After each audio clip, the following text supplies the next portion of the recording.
Когато пристигнахме, бяхме по плажа и събирахме раковини. Това беше нашата земя, нашата творческа земя на красота.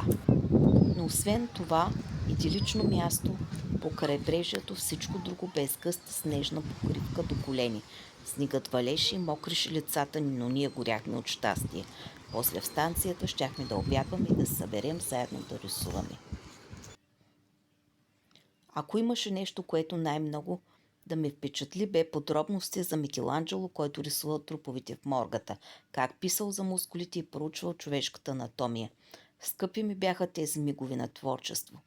Ако знаеше само колко ме повлия и как години след това щях да нарисувам цялата Библия и да я покажа на милиони по социалните мрежи.